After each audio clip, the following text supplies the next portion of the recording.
we're reaching for this satisfaction in this life, constantly reaching for this satisfaction. And what we really want is a lasting satisfaction, but there's no such thing.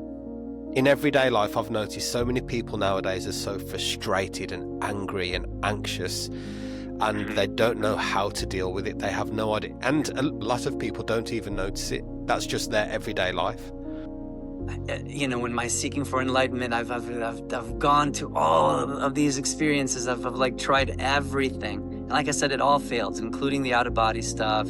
In your personal opinion, your personal perspective, do you think we are here to wake up, or do you think we are here to live? Okay.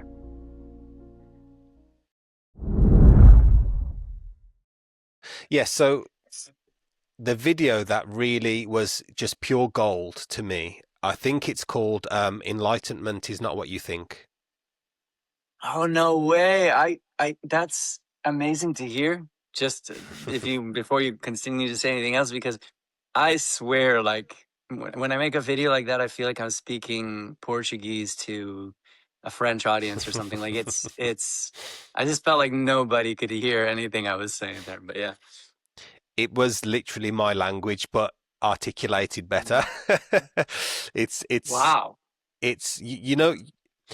I'll tell you what it is, Daniel. For me, when I listen to you, you don't land anywhere, Exactly.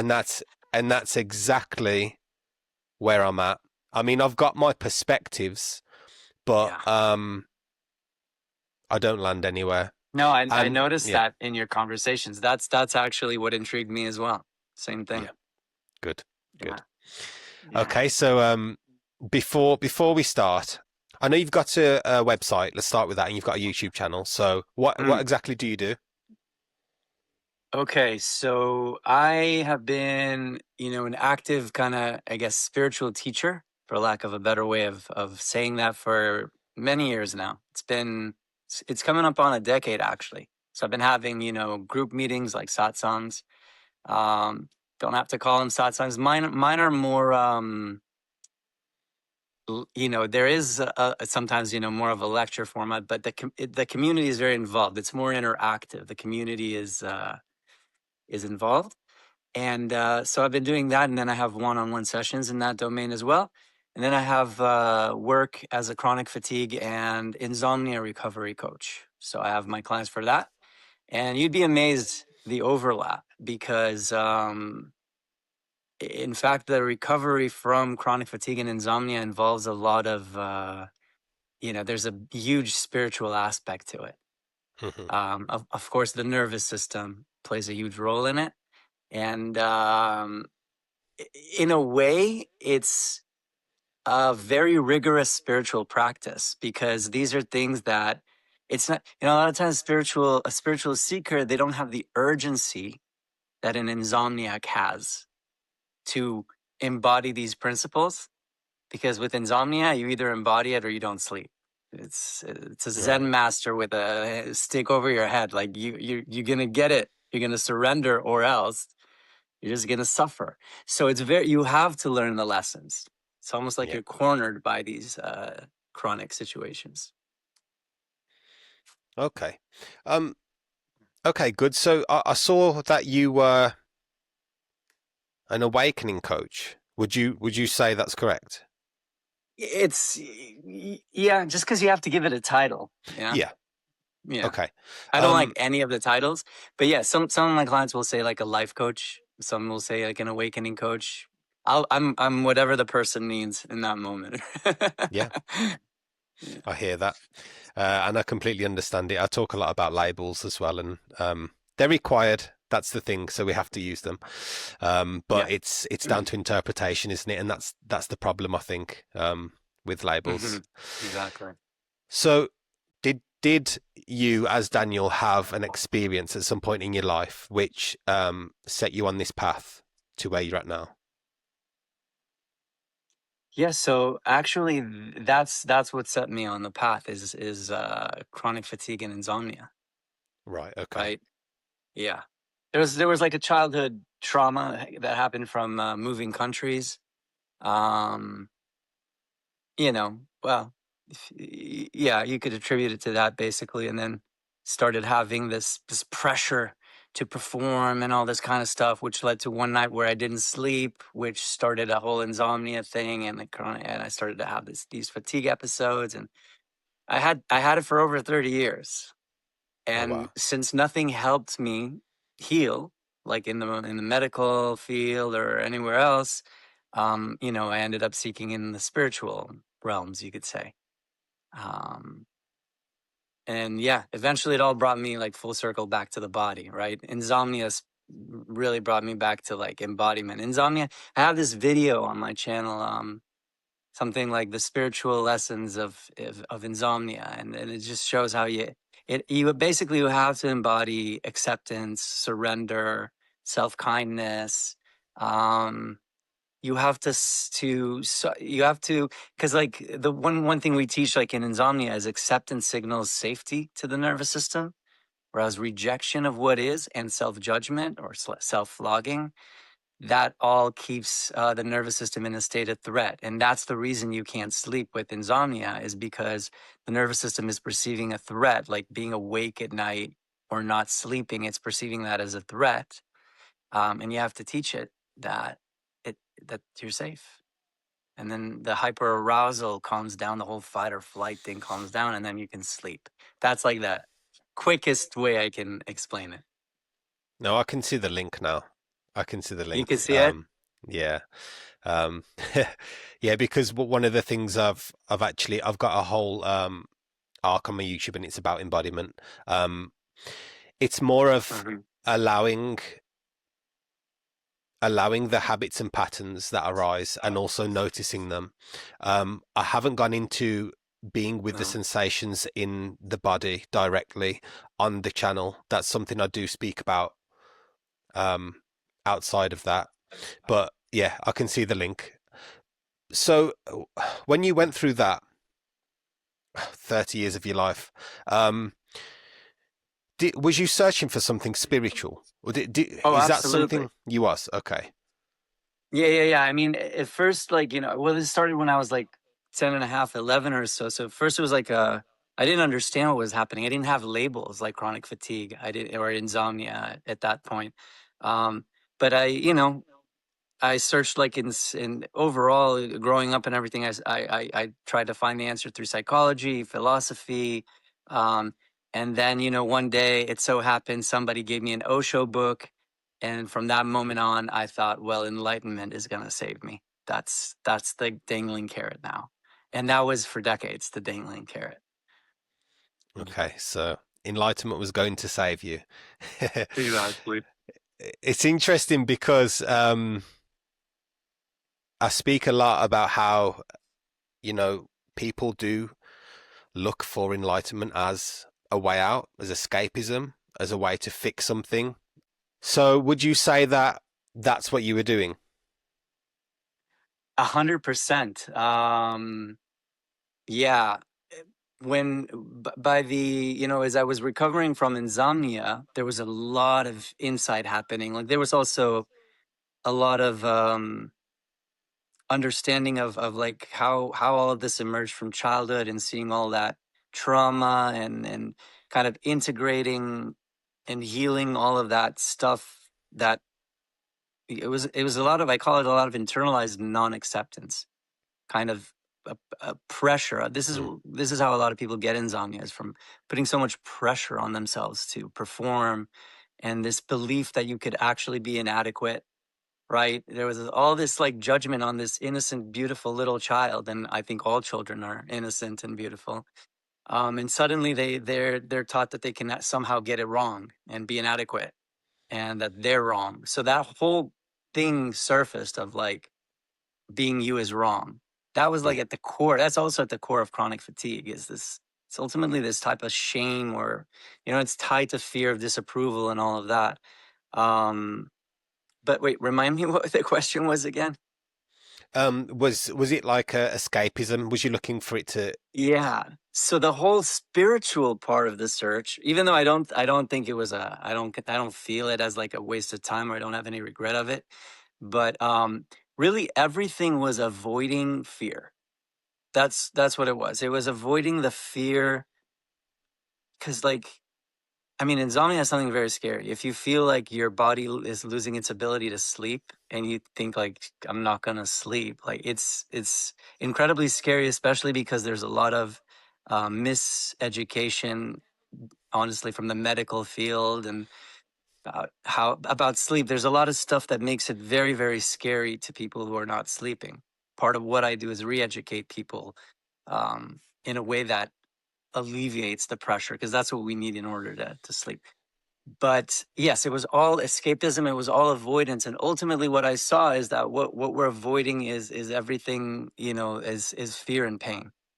Mm. I don't want to face the fear. Insomnia makes you go through the fear. There's no way around the fear. You have to go through the fear.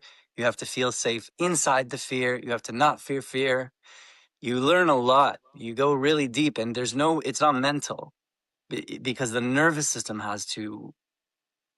it's a rewiring of the system itself. Like it's a very embodied thing. But yeah, absolutely. Everything is avoidance. So it was like, I saw that the whole spiritual thing was trying to find some salvation that would save me from having to experience the fear and the pain. Okay.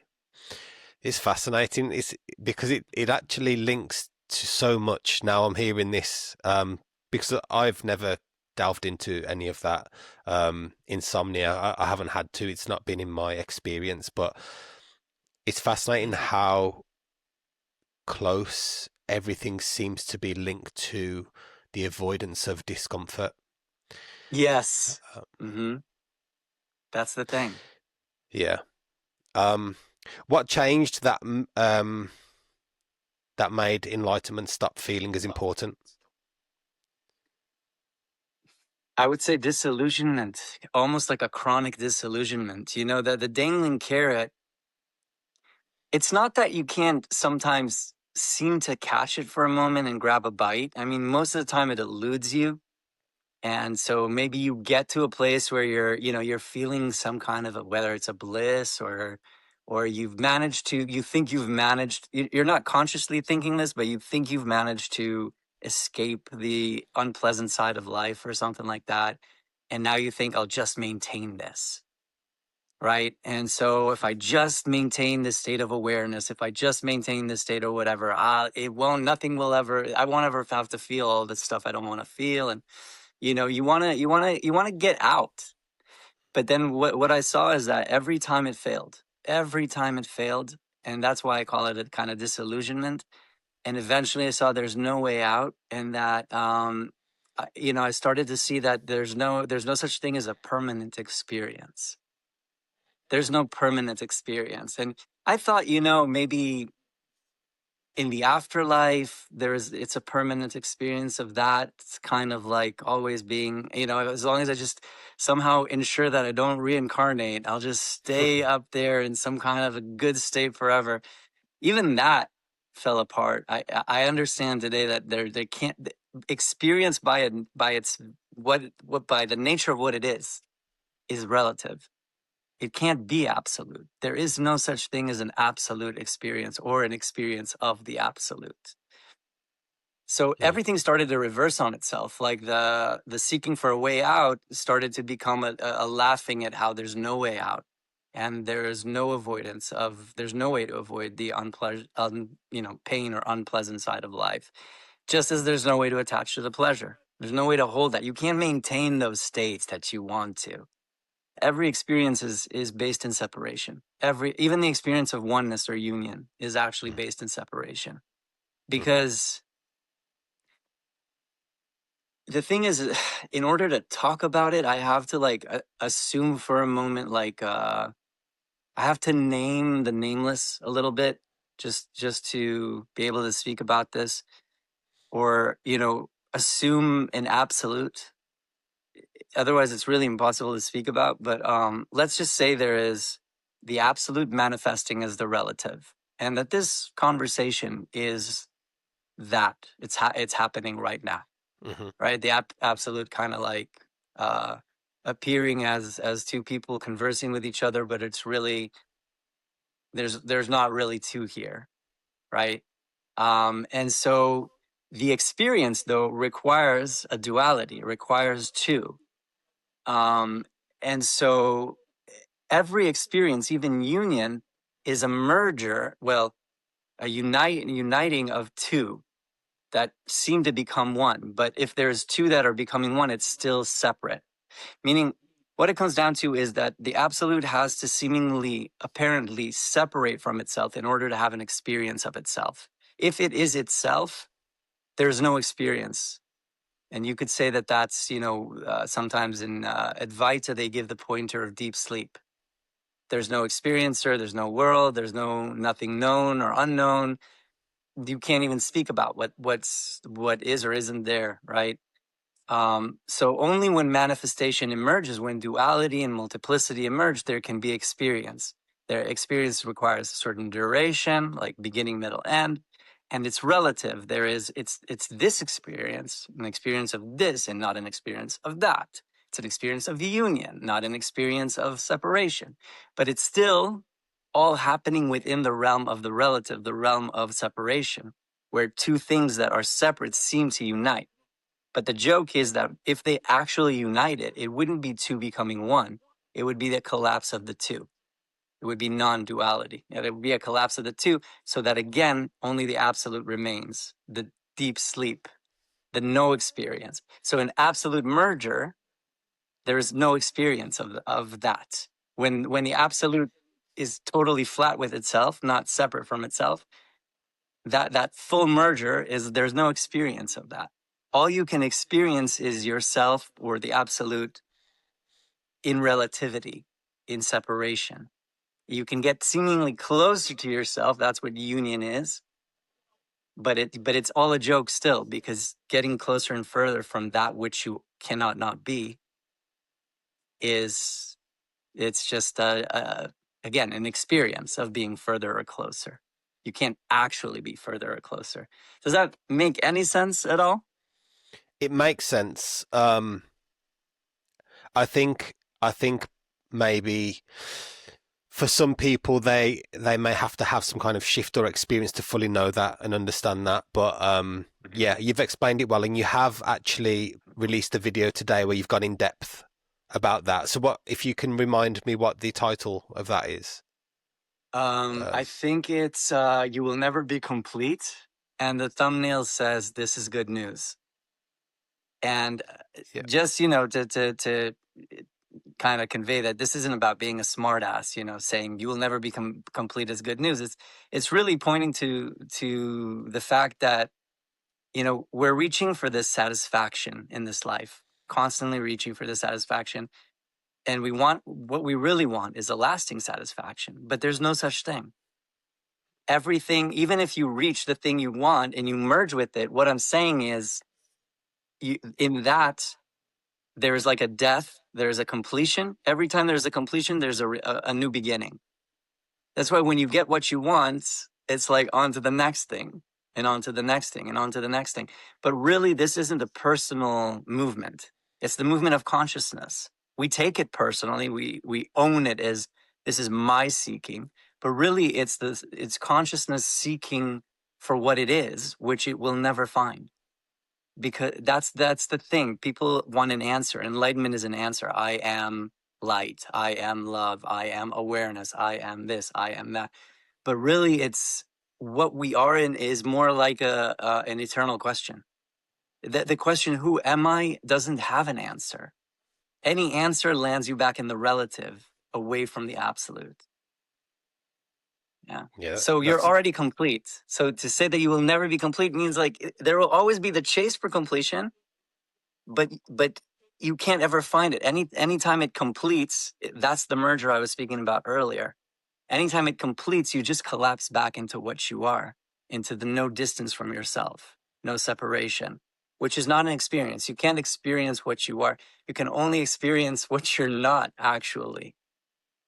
That's, yeah, I hope that makes some sense. No, it does. Yeah, you really explained it well there, and you even gave it the like a human way of showing people. And just to add on to it, it's like when people really want a new car, a dream house, a dream job, and they get it. And when they get there, it's great, it's novel for so long, and then it fades, and then it's on to the next thing. And that's exactly what you're saying, isn't it? And so people can directly see that in their own lives. But I think Right. it's important to point out that people may not know that they may not notice that that is an ongoing search. They may just think, I've got that now and I'm happy, but what is this next thing that I want? But without knowing and correlating back to that is a mechanism, a loop within the mind that is constantly searching for something more, something novel.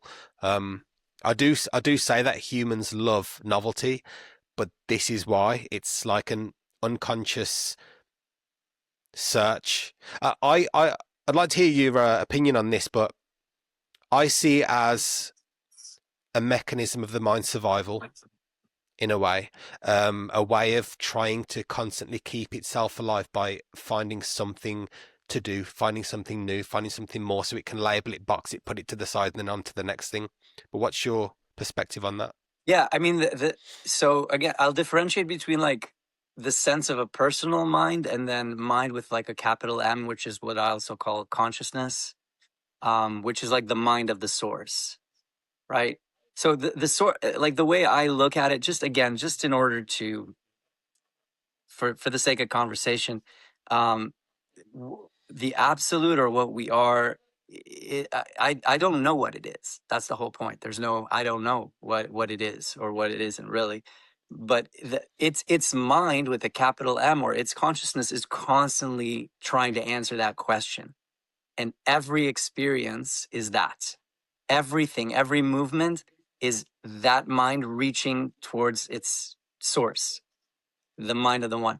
So what we are is like a micro movement of that. We're also reaching for the source. You can call it you can call the source love. You can call it socks. It doesn't care what you call it, because whatever you call it isn't it. It's already you've already made it relative and limited by naming it, by defining it. So anyway, we are like a micro movement of that seeking for that fulfillment. It's almost like we're always searching for the orgasm, not sexually necessarily, but in any way, we're seeking for that completion that I was talking about, that merger. And we want to, so we have an object of desire. And then when we get it, we have that relief of the restlessness of the seeking. And we merged with it for a moment. So, but then there is a death of that seeking movement, but it never ends. There will be another seeking movement. It's always born again. This never ends on the cosmic scale and on the personal scale. It never ends. So the thing is that like what reverses, you could say, like what reversed here is that the seeking for an end, which could also be called the seeking for salvation, that is seen through. There is no end. There is no permanence. You will never get it. Whether it's a partner, money, a house, something with your children, or enlightenment, or merging with God, or whatever it is, nothing can ever. It won't ever last. You'll get closer and closer and closer to your object of desire, but when you merge with it, as I said, it will just collapse, and a new search will begin again. It never ends. It never ends. And when you can accept that, which takes a lot, because it's not a mental acceptance, it took me all like constant chronic disillusionment, as I called it. When that's accepted, though, there's a something, the bottom breaks, and there's no need for an end anymore. Hmm. There's no need for an end. The play is the thing, not getting somewhere. Yeah, that totally resonates. Yeah, it's like relief, peace, what is just, yeah. Yeah. Yeah. You can enjoy it in a way, because Mm, it's like a child. A child is playing, and it's not for an agenda. It's not for a reward, or an outcome. It's the child's, its nature is to play. So this is like collapse when the wanting to grasp onto an end, to some kind of I'll make it, I'll get there. when the there kind of falls, and you see that there's always going to be the next and the next and the next, but there's no hope to receive some salvation from it, to be saved. When you no longer need to be saved, you're already saved. When you no longer need the satisfaction, there is no lack of satisfaction. You see what I'm saying? Like when there's no need for the completion, you're already complete. So the need to hold that drops, and you can never hold that, is what I'm saying. You are that. You Hmm. can't ever have and hold what you are. That's what the mind of the absolute is trying to do, is trying to have itself. It's trying to figure out what it is and then have that. And you can never have yourself. You can only be yourself. You know what I'm saying? Yeah, yeah, and I think what you said is important as well. Just taking it slightly back because I found the same. People who want this, people who are on this search, people who want the answers. It's fine, and in fact, it could be necessary. But people should realize as well, and I'm sure that you'll give your perspective on this, but the nervous system Yeah. needs to feel safe. Firstly, it needs to know that everything is okay. And then there's also the conditioning, the years and the lifetime worth of conditioning and mental habits and patterns that need to be noticed and slowly loosened over time. And that does take time. It's not something that can be like, oh, this is the answer, I've got it. Yeah. So that's really important, because this is like grounding it, the nervous system in the body. And I think I have this video. I think the title is something like, "No matter how awake you are, you can't ignore the nervous system," or how awake you think you are. And I thought I could. I thought that was another thing that I did, like with the search for enlightenment, I'm not the body anyway, right? I can kind of ignore this thing, and I don't have to deal with this thing. It's not me anyway, and which is really most of the time, many times that'll just be a mental rationalization, right? It's just Mm. another escape from not wanting to experience something. But yeah, the truth is that whether we like it or not, the nervous system and its capacity is huge. Like this message, I could have heard it 20 years ago or even 10 years ago, but with the capacity of my nervous system at the time, there's no way in hell that it would register. It's just Mm. impossible. So, you know, there has to be, I call it capacity. The nervous system has to have a capacity to feel safe, as you said, within this, what we consider to be a human experience.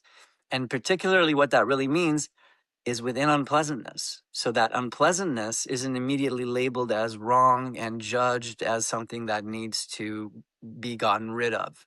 Mm. It's just another experience, really. And what we are is totally safe in that. But even on a more human level, because with my insomnia clients, I don't go so meta much of the time. And just even on a human level, just realizing that a lot of times what this nervous system does, what the amygdala does, is perceive threat, because it's built to do that. It's built to make you survive, make the body survive. And it will perceive threats. We're not living out, we're not sleeping outside. There isn't, we're not really surrounded by predators very often. So it will alert you to threat and put you in this hyper aroused mode, hyper vigilant mode, even when really there's no real threat. There's a huge difference between a real threat and a perceived threat. And that's one of the things you have to teach the nervous system, is that, you have to learn how to work with this threat detection system. And I think you have to change your relationship to anxiety. I think anxiety is one of the things that people have no idea how to work with. And people seek a lot in order to escape their anxiety, instead of learn how to be with it without needing to escape it or fear it. Yeah, that's definitely really important to say, because there's in everyday life, I've noticed so many people nowadays are so frustrated and angry and anxious, and Mhm. they don't know how to deal with it. They have no idea. And I don't want to say most, but a lot of people don't even notice it. That's just their everyday life. Um, So true. yeah. So I think noticing is maybe a start, but I mean, would you? Well, I'll ask you. What would you say? Just a couple of things that would just start off someone to help them notice. Yeah, it's simple. It's basically, you can even look at it as these three steps. First of all, acknowledge, when there is anxiety, when anxiety will often appear as what if thoughts, the constant problem solving mode.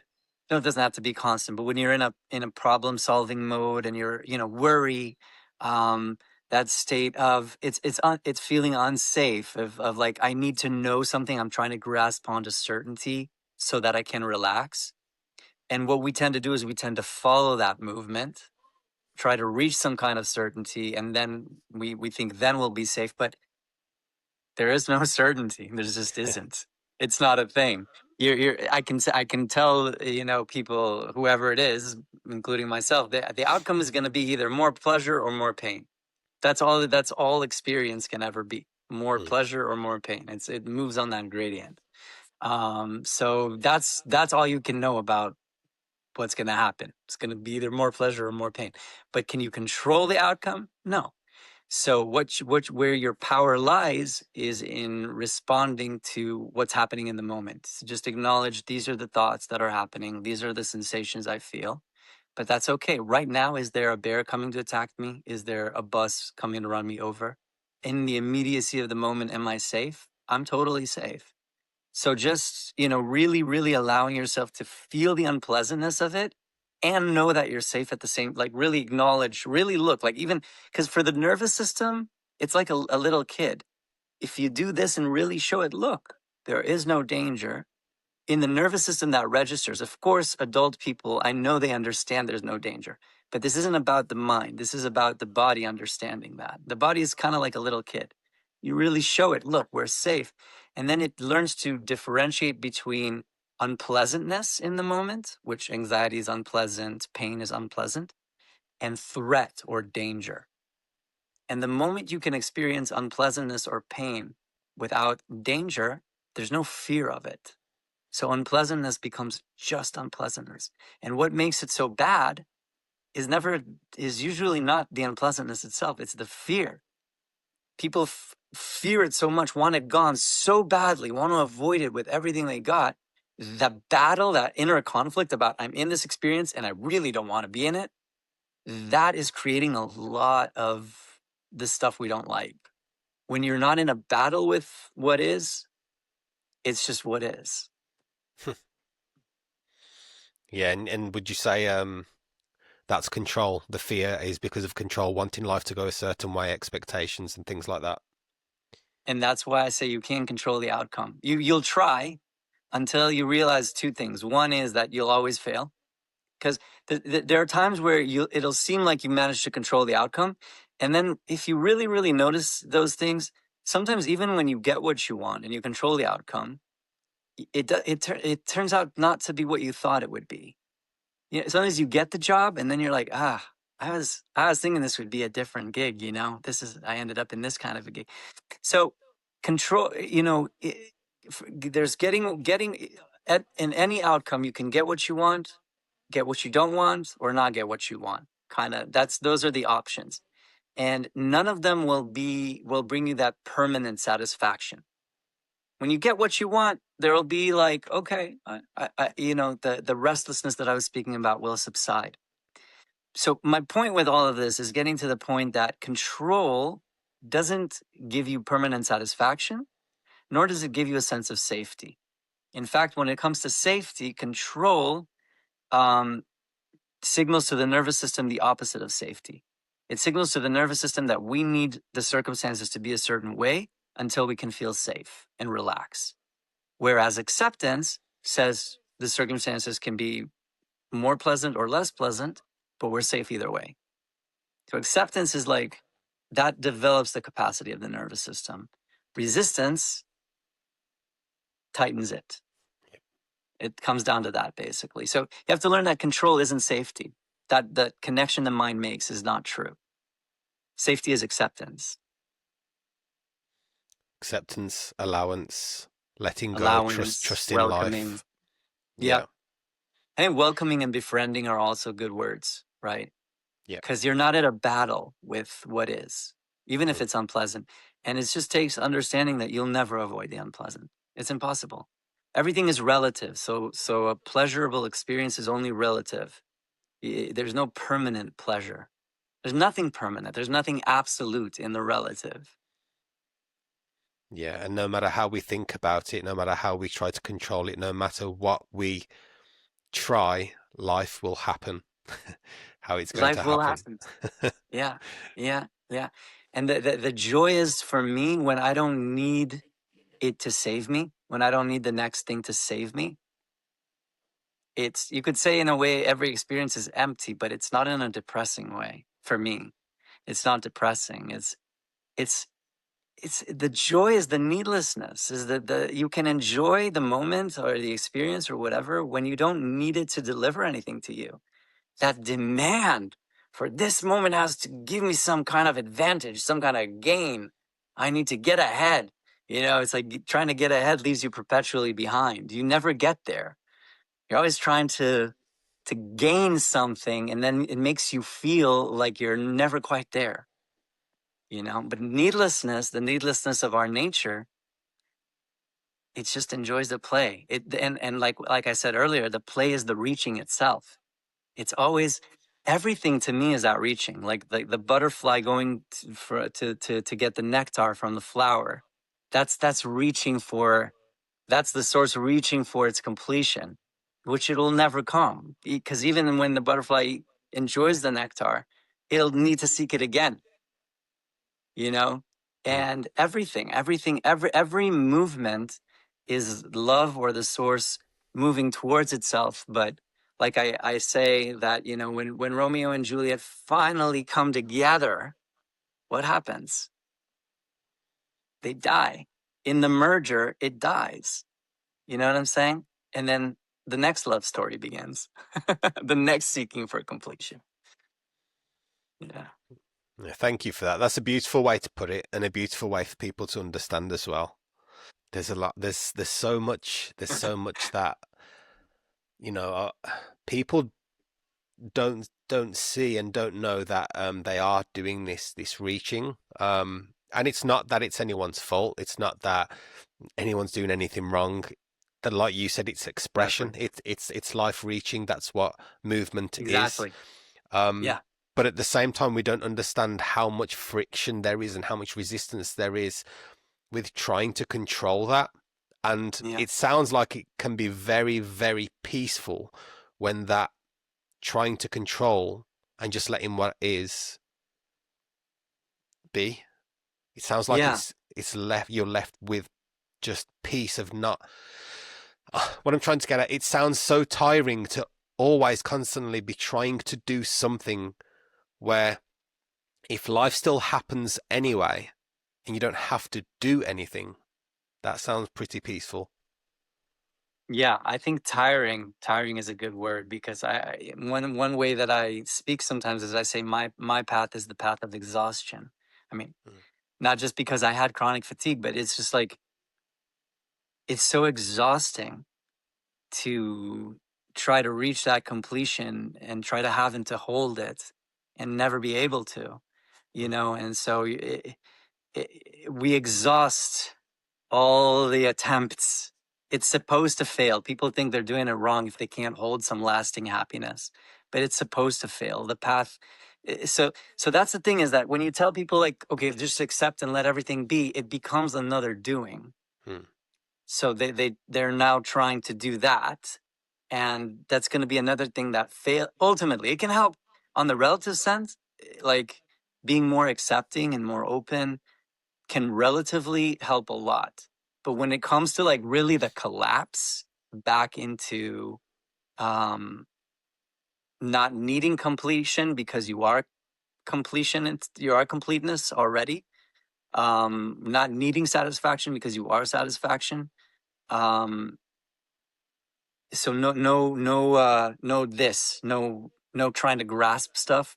To really get to that place, you could say, to the absolute falling back into itself, it's not a practice you can do, it's a collapse where everything fails.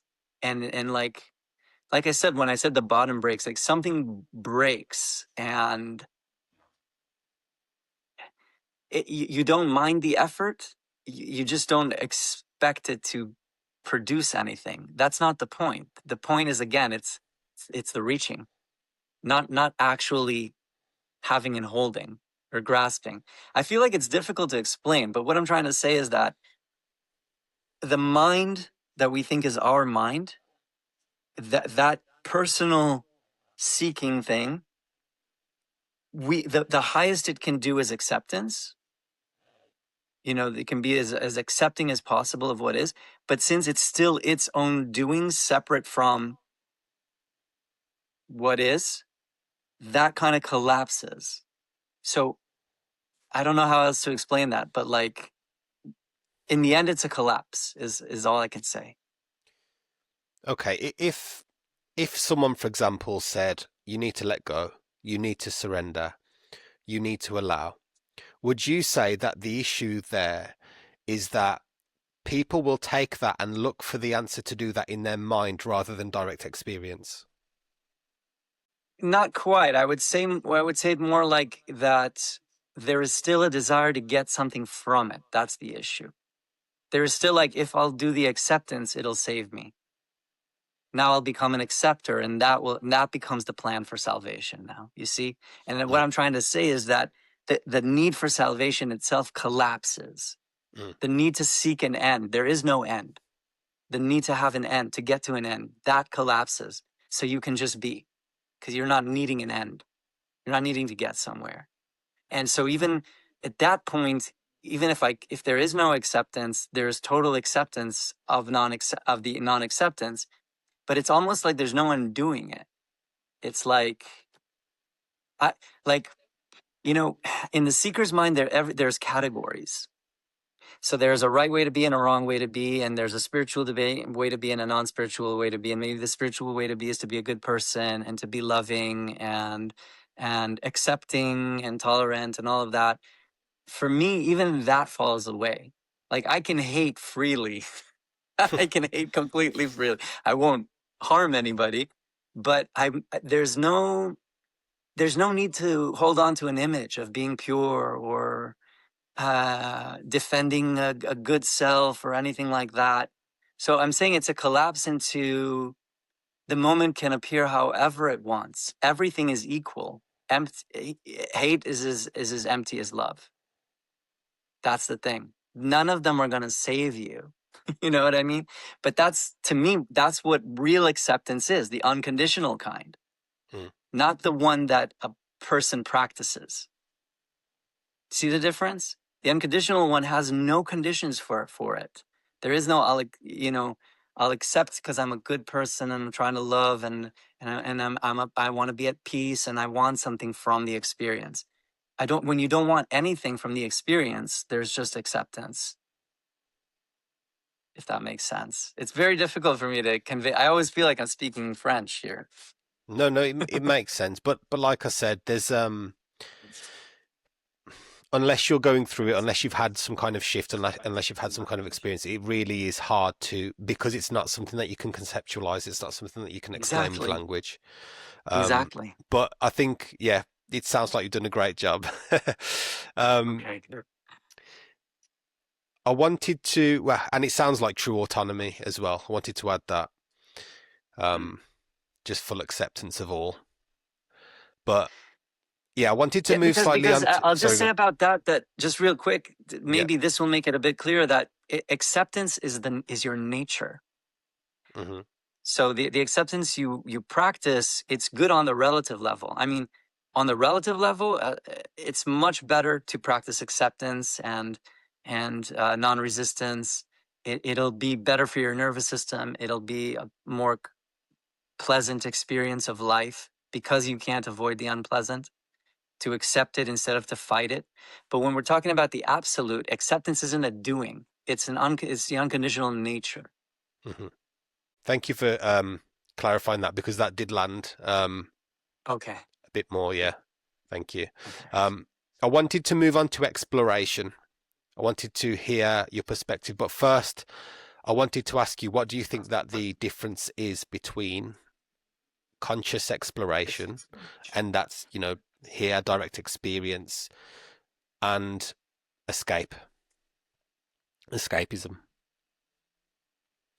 Well, first of all, I'd say that exploration is what what the mind with a capital M of the absolute is doing. It's exploring itself infinitely, and the exploration is the destination. It doesn't reach a point. There's no point. People want to merge with God or this or that or whatever. There's no point.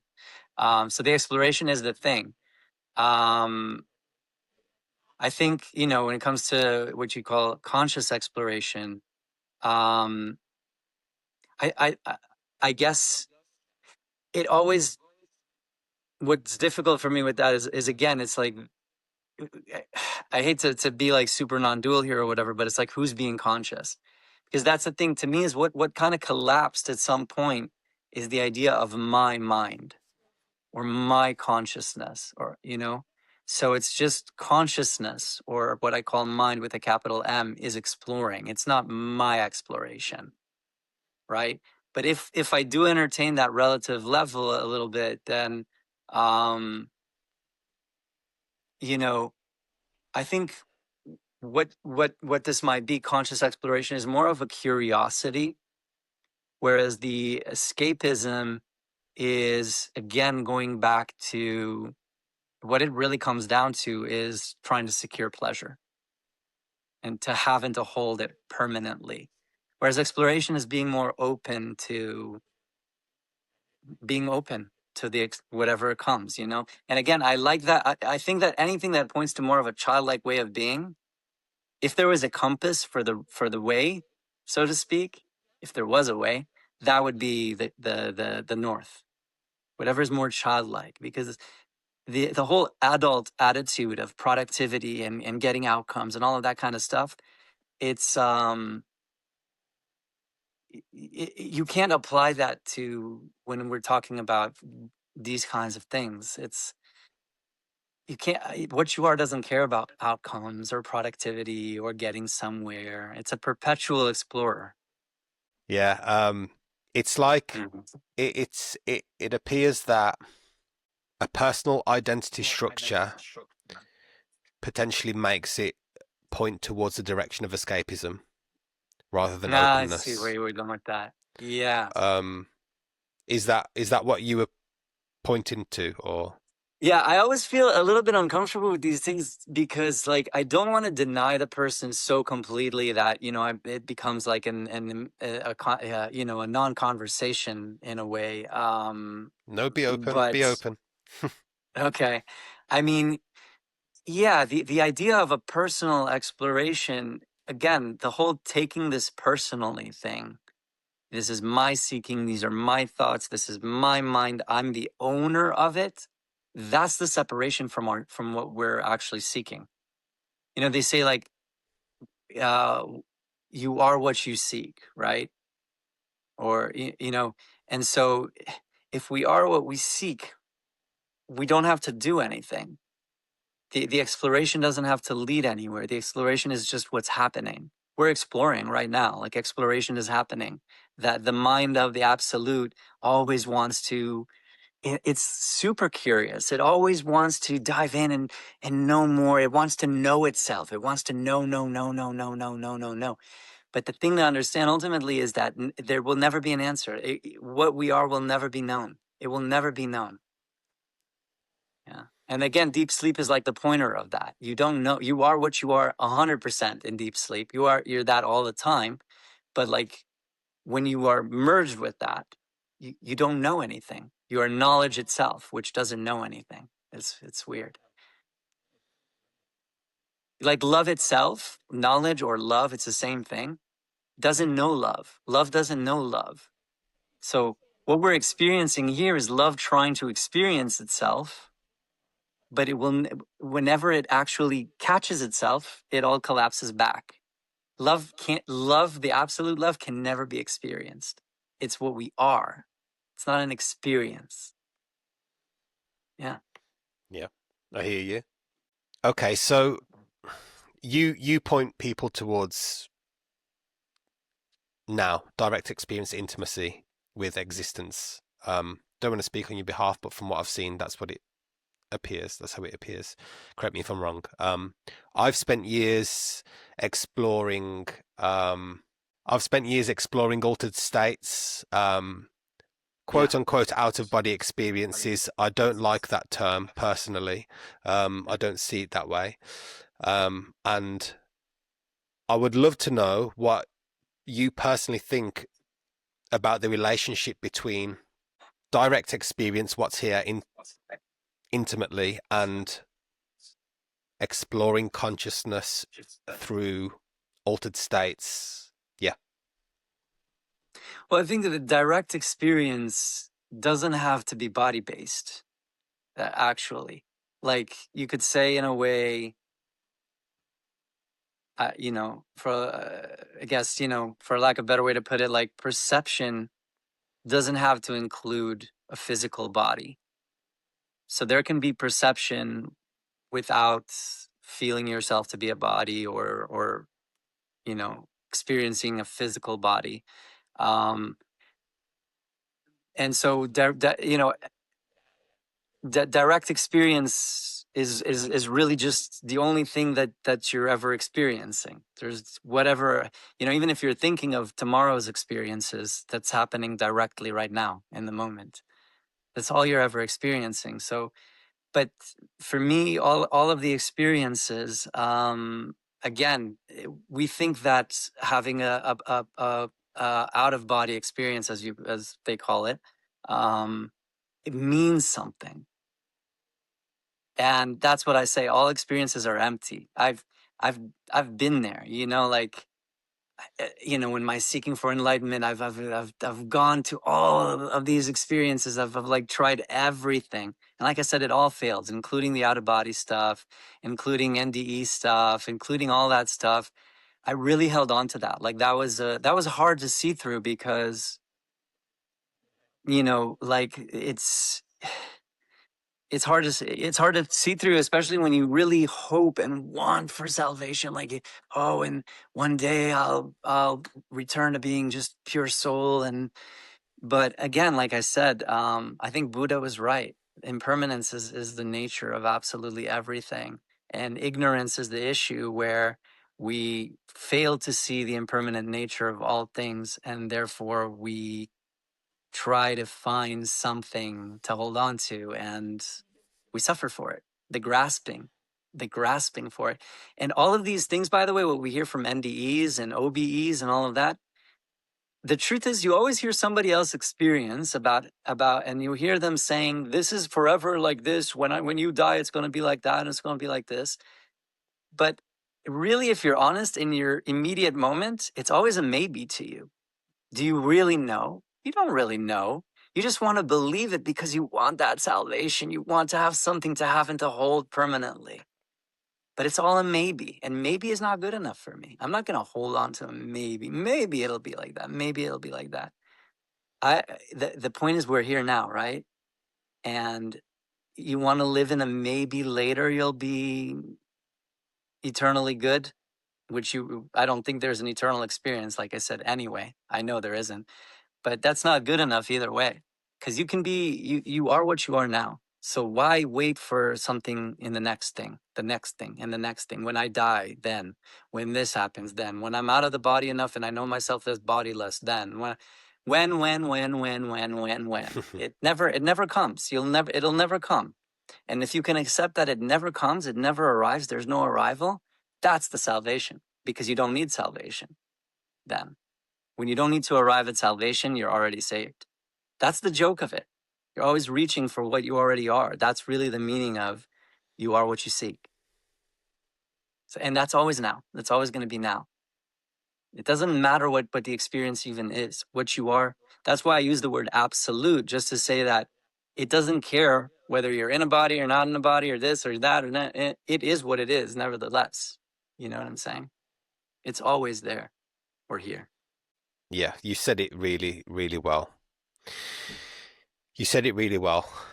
Um, I've started to tell my group, my Patreon group, that exploration of um, different types of textures, it's you don't get answers. There's no answers there. There's just direct experience in the moment, I like there love the word always is. textures. I just have to say it's a great use. It's a great word to use. Yeah. That's how it feels. It's a feeling.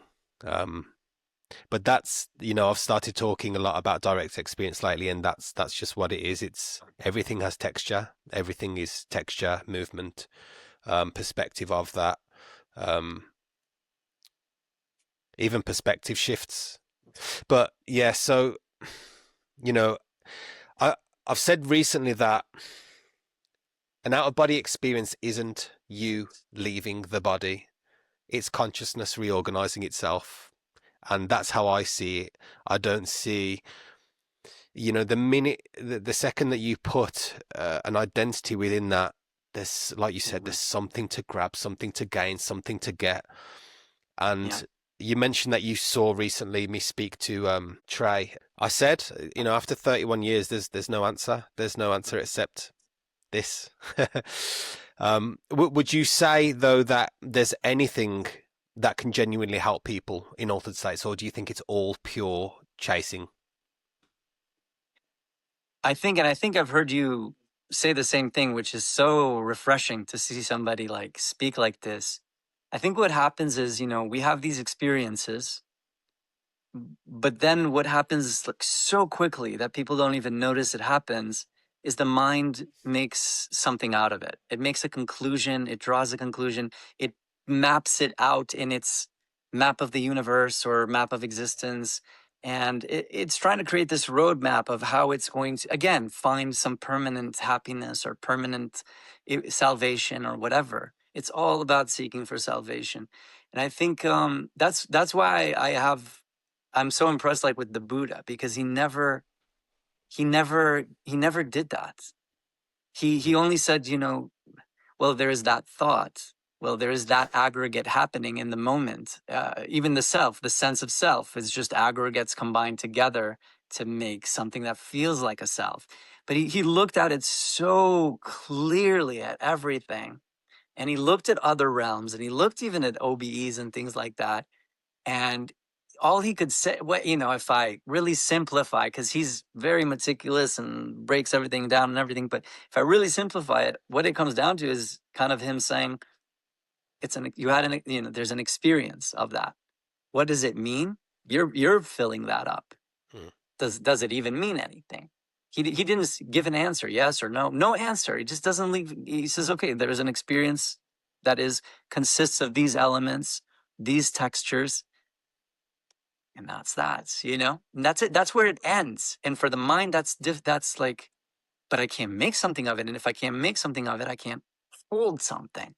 And that's what I'm saying. The mind, that's why the grasping in Buddhism is the thing Hmm. that they warn you about, is it's trying to hold something all the time. So it'll have to make a meaning out of every experience so that it can hold on to it. And it can't accept the meaninglessness of everything. It sees meaninglessness as something negative, emptiness as something negative, rather than, for me, it's joy. Because I don't, the absence of the need for anything to deliver me anything or to deliver me to some kind of salvation, or it's joy, it's needlessness. It's like a child. I don't, I mean, I can play. Nothing has to mean so much that I have to Hmm. hold on to it, and I'm getting somewhere, and if I just have another OBE tonight, if I astral travel there, and it's all this scheming. That's all the seeking energy. Yeah. Yeah. And if as soon as you do put a label on an experience or anything, you're trying to stop movement, and that's why Exactly. I think Exactly. that's why when I heard you, I resonated because I was just thinking this guy doesn't land anywhere, because as soon as you land, you're capping an experience. You're stopping it. When experience doesn't stop, it appears to just move. And you know, never landing, by the way, I tell my community this, that you know, I'm talking about like what we think of as the source or the absolute is really a child, and this child lives in Neverland, and that's what I mean. Never lands, right? So you Right. never land. There will never be a landing. But the truth is, there's also never been a departure for what you are. That's the joke. You're trying to arrive when you never departed. Yeah. So there's no end, but there was also no beginning. It's yeah, the mind will struggle with this because it's like, what can I hold on to here? You know? And that's why I say like the teaching, it ends up being the Neverland teaching, ends up teaching, if we can call that, ends up being a collapse. See, most spiritual teachings give people something to chase, another dangling carrot, you know. You're getting there, you're getting there, you're getting there. To speak in this kind of a way, it breaks it cuts off all the carrots. So eventually, there, what's left? And that's really the question. What's left when there's nothing to chase? What happens then? And you can't answer that intellectually or mentally. That's what remains is what you are. That's what I say. You know, that which is, which never moves, but experiences itself as perpetual movement. And that movement, I love what you said earlier about we're trying to stop movement. You will never stop movement. You try, you know, it's like the planets, they orbit and they're trying to, you know, stay in balance and everything. If they actually manage to, you know, stop the movements, you know, or whatever, they would die. If movement stops, there's no life, you know? You can't stop the movement and you don't need to. That's the point. Just experience it, just to have an experience, enjoy it. That's it. Enough. The mind wants more. There was a quote, I'm not sure who it's from. It's, "You were born to experience life, not to think about it." And when you started speaking then at the start, I got goosebumps everywhere, which doesn't happen often. So yeah, thank you It's for back sharing what to, you've just shared. I'm so happy it, you know, it resonated. You know, the thing is again, going back to anxiety, like grounding this a little bit back in the nervous system. Anxiety, what I see anxiety as it's a problem solving mechanism. Its whole attitude is to solve a problem. And most people don't realize, and I didn't. I didn't realize that I was anxious my entire life. I was always anxious. We think anxiety is something that some people experience. Not me. I'm not perpetually anxious. We are a perpetually anxious society. Like society is anxious. Its baseline is anxiety. So that's why people don't notice it because it's constant. And you know, we notice the spikes. We notice when it gets really bad. Then we call it anxiety, but we're really perpetually anxious, intense. And the thing is this is an attitude towards life because anxiety is a problem-solving mechanism. We try to solve life. Life is a problem to solve. It's a series of problems to solve. And I think there was somebody who said something very similar to the quote that you said, that you know, life is an adventure, not a problem to solve, or something of that nature, or an exploration. And that's all we need to let it be. It's not a problem to solve. Of course, on the practical level, you know, you have to you know, arrange things for the flight, and you have to do this, and you have to do that, and you have to take care of the kid, and you have to all the things you have to do. But it's just experience. Ultimately, what it is experiences of what you are experiencing itself in all ways, always. And the thing is, like I always say, is taking it personally. You take it personally. You think, this is my experience. I have to get somewhere. I have to. The moment the identity gets in there, into every experience, the desire begins. The wanting to have and to hold begins. Why? Because the moment I come in as an identity, I'm separate from what I am again. And now I'm going to seek what I am again. I'm going to seek to merge again. So by getting all the things that I think will, you know, by solving all my problems, I think I'll finally rest back. into what I am. But it never ends. You'll never solve all your problems, because duality is problem solution, problem solution. It's a waving thing. Every time there's a problem, there's a solution. Every time there's a solution, there's a problem. There's a new problem. It never ends. It never ends. So forget about it. Just, one teacher I love, he says, worry and be happy. He's just like, don't wait for the worry to go away to be happy. Like, worry is the experience. Let worry be the experience. That's the non-acceptance that's the acceptance that is unconditional. It's very difficult for a person, an identity, to accept worry genuinely, without an agenda, without like, I'll accept it so that it goes away, right? If I'm told that if I practice acceptance, then what I'm accepting will disappear. So there's an agenda behind it. Well, let me ask you then, if when the search stopped, should I say, I'll phrase it like that. You know, people can call it whatever they want to call it, but when the search stopped for you, what became important? That's genuinely the beauty of it. Nothing's important. That's to me the beauty of it, because importance implies seriousness and usually something to hold on to. It's important. And when nothing is important, again, you're back to being the child. You're back in Neverland. Nothing's important. Everything is, I don't know how to say it. Everything is in a way equal. So let me put it this way. A massive, like, out of body experience, let's say, like something really amazing, and there's light beings or there's God or something, crazy. And a sip of coffee, same level of importance. Yeah, that's an unbelievable statement, but I a lot of people will just be like, what?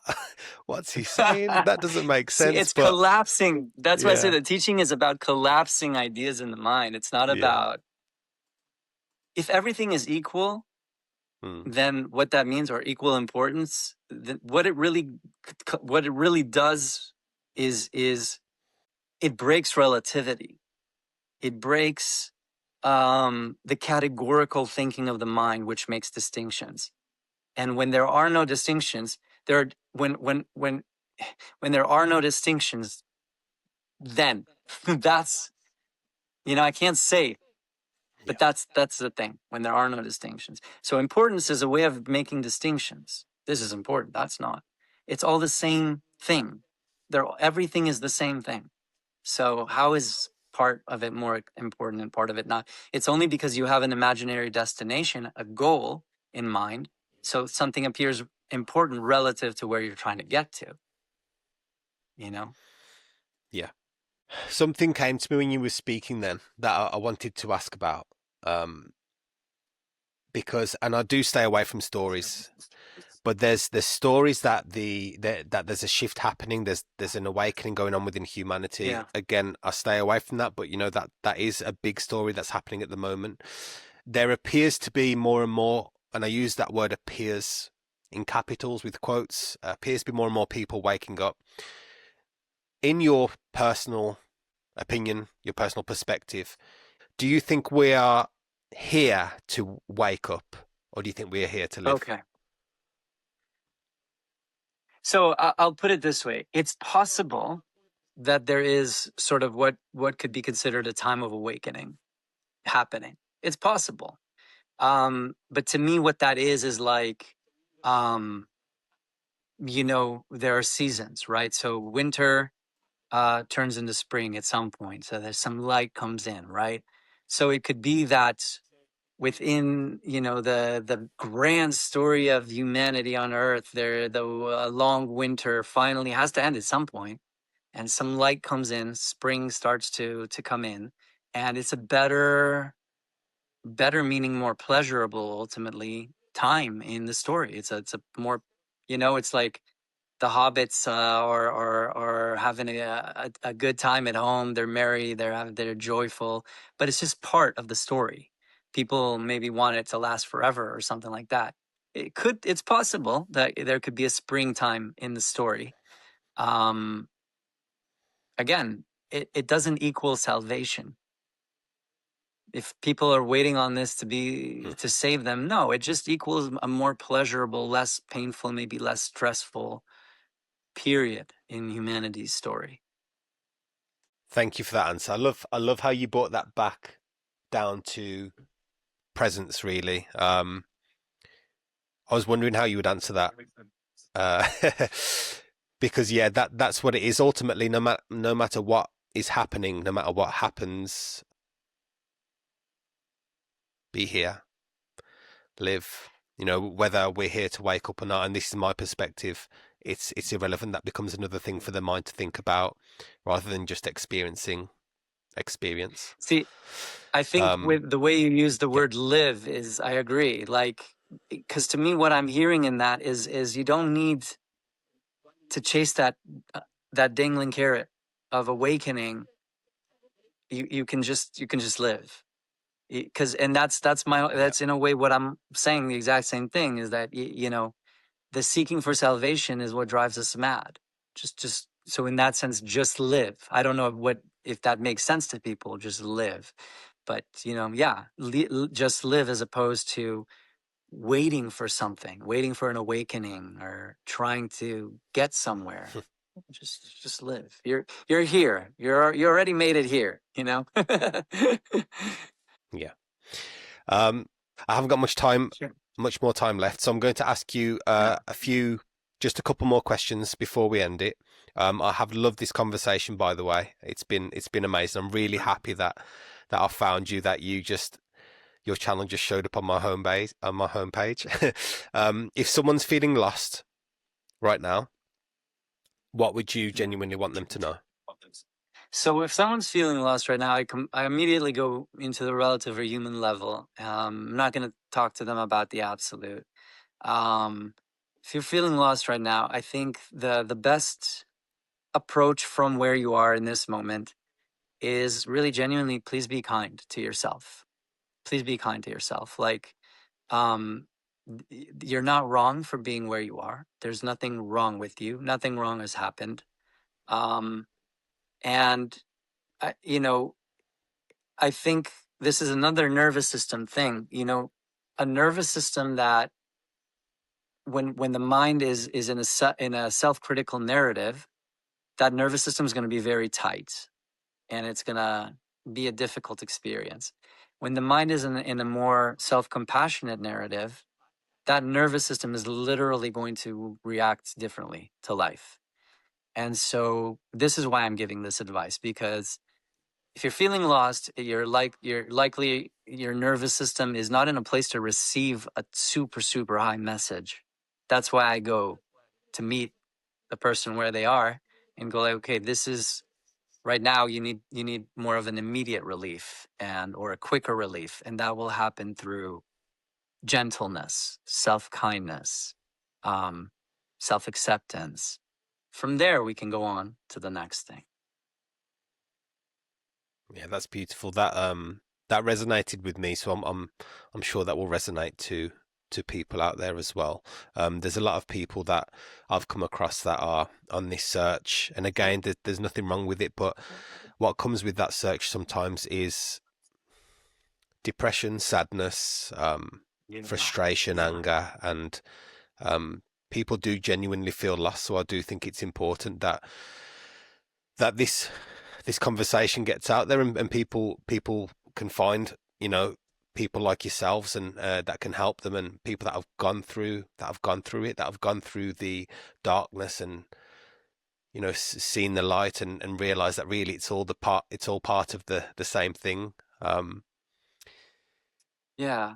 If I may say, yeah, I think what's kind of unique about both of us, and this might be a bit of a pat on the shoulder to us that I'm going to allow myself to give, is that we can go into this, um, just for lack of a better way to put it, we can go into these extremely high or even absolute perspectives, um, and the what we spoke about, never there's nowhere to land, and And even enlightenment kind of gets blown up in that, because it's another thing that people try to hold on to.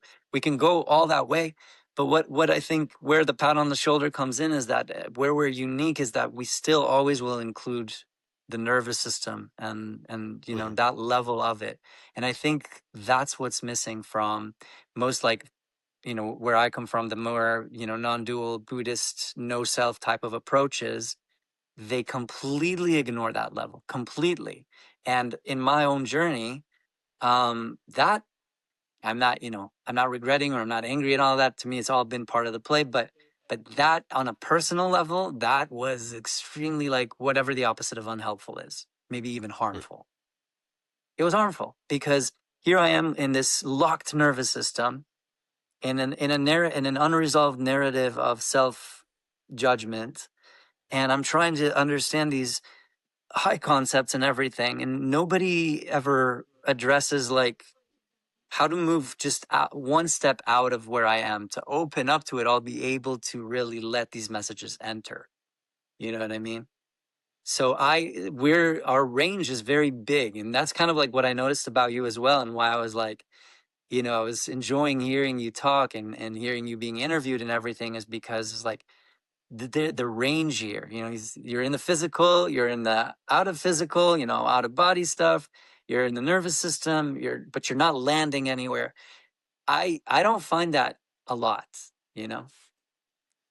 Yeah. You know what's I think from what you just said there, you went through with the insomnia what you went through that darkness, and you almost had to go through the gentleness of the nervous system yourself to then get to where you're at now. And you know, I Yes. had this thing happen with me at 21, and that was such a profound, overwhelming um experience that my nervous system wasn't ready for at the time. So all of these systems switched back on to kind of say, no, no, I don't want to know that. And then I had to go through that same, not the same, but you know, a darkness as well to get to where I'm at. And I think that's maybe what the connection is there, what the resonance is there. I'm not sure, but it sounds like that to me. So I think so. I think so. I think when you've really gone through the darkness and you've really had to work with your own nervous system, you inevitably, not because you're a good person or anything, but just inevitably you develop a certain compassion for people who are in that state. You have an understanding of mhm, what that's like. And you understand that speaking to them in, like, super high concepts is just not going to it's not going to give them what is actually helpful, yeah, you know? And what's the point of, you know, if somebody comes to me, you know, comes to my group meetings or satsangs, or comes to a personal session, and I just speak to them above what their nervous system can actually receive? What's the point? You know what I'm saying? That's why I said earlier, when you asked me what I do, I said, you know, I kind of am what the person needs in the mhm, moment, in the session. It's never the same. Two sessions can be extremely different for two different people. yeah. And for some people, it can be boring for the mind to hear that, to be like, oh, that's that, because they're so used to getting that dopamine hit or whatever it is. So when you just like just be here, focus on sensation or whatever it is, you know, focus on Right. noticing patterns. That's almost too. They don't believe that that's helpful, and it's like, no, but that's not what I need. I It's actually need so this. true. Yeah, I've When I found that was going personally. This is 100% true, because when I was going through insomnia recovery, I had a coach that's the one who finally, after 30 years, like, helped me understand, like, how to actually move through it, and had me really face the fear rather than try to bypass it. And he spoke so much about self-kindness, and I was just like, my attitude towards that was like, just get to the real stuff. Don't tell me about self-kindness. This is not important and boring, like you said. And but when you go through something like that, you realize that it's not only, you know, important relatively speaking in order to move through that experience, it's the centerpiece. Hmm.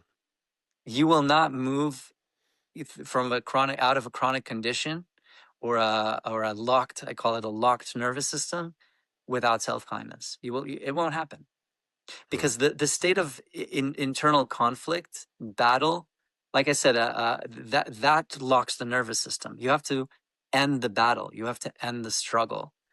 And a narrative of self-criticism and self-judgment, especially when it's pretty consistent, puts the nervous system in a very particular state that is very different than openness and acceptance.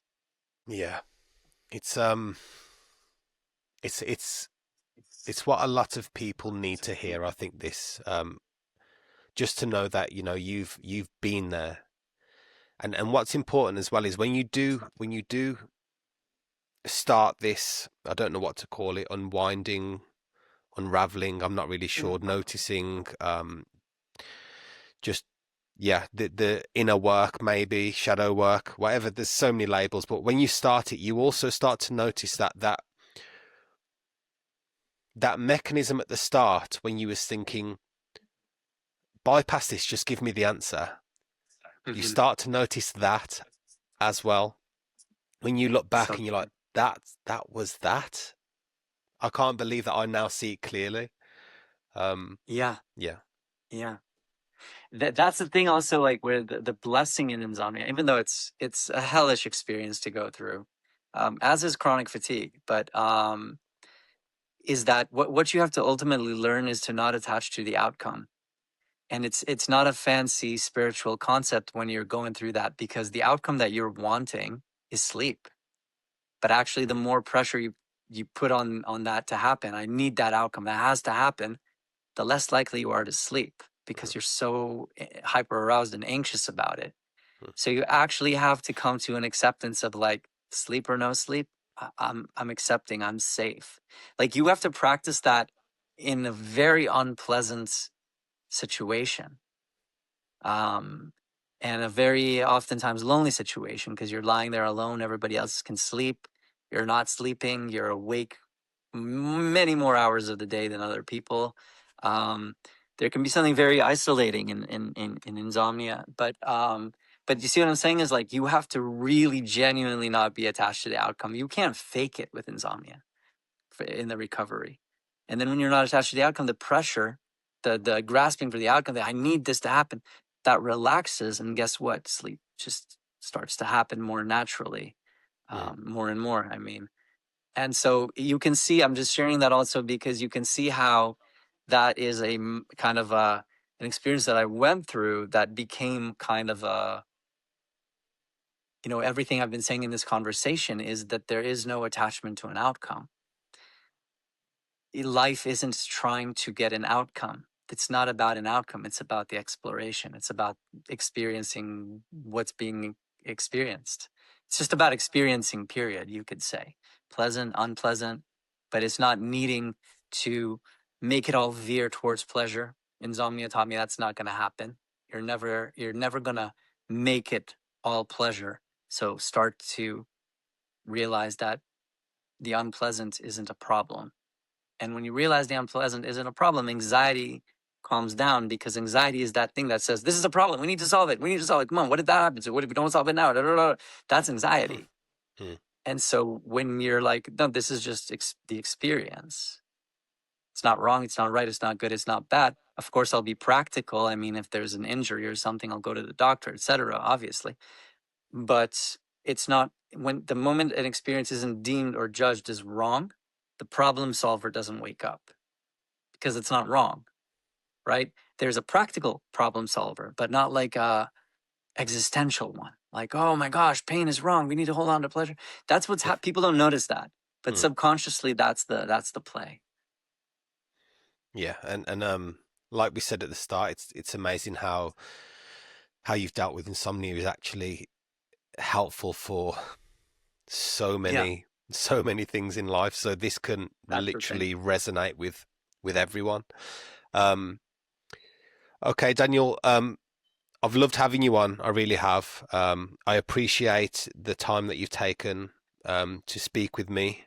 I know that we haven't connected before, so this was a one-off for me.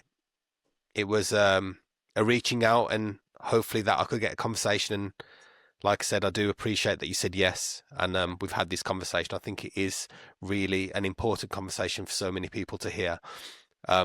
Before I end Yeah. anything, is there anything that you would like to say that we haven't touched on? Enjoy. Enjoy. And just to you also, I appreciate your invite very much, and your work. I think it's great to see somebody out there who's not giving an answer. I freaking love it. You know. So yeah, appreciate it. Thank you, thank you. No, I appreciate it too, and like I said, I haven't really seen that myself. So you was the first. So Mhm. that's what was so intriguing. So where can people find you, and how can people connect with you? Sure. So there's sunrayteaching.com is where you'll find my spiritual work. If anybody is struggling with chronic fatigue and insomnia, they can go to restedandfree.com.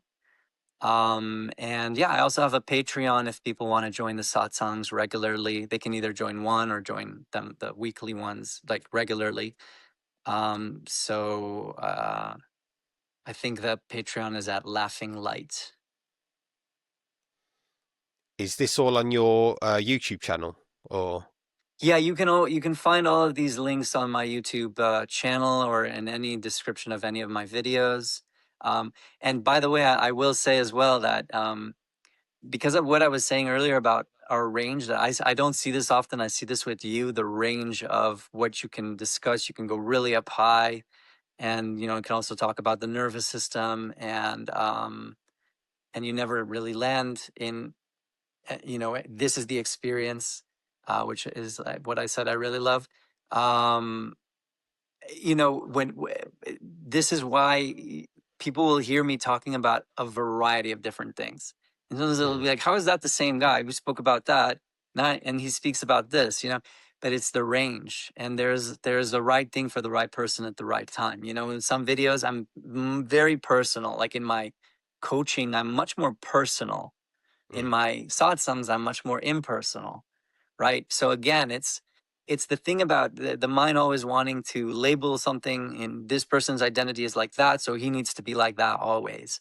But when you're not fixed, you become a flow. You can flow through all the levels like that. I think people just they don't know what to do with it. So I'm almost explaining it for people now.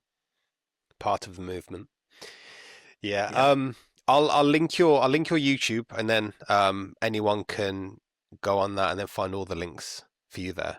Um, yeah, so yeah, perfect. Thank you. again, appreciate you taking your time out. I've loved the conversation, and yeah, thank you for being on, and I'll speak to you soon.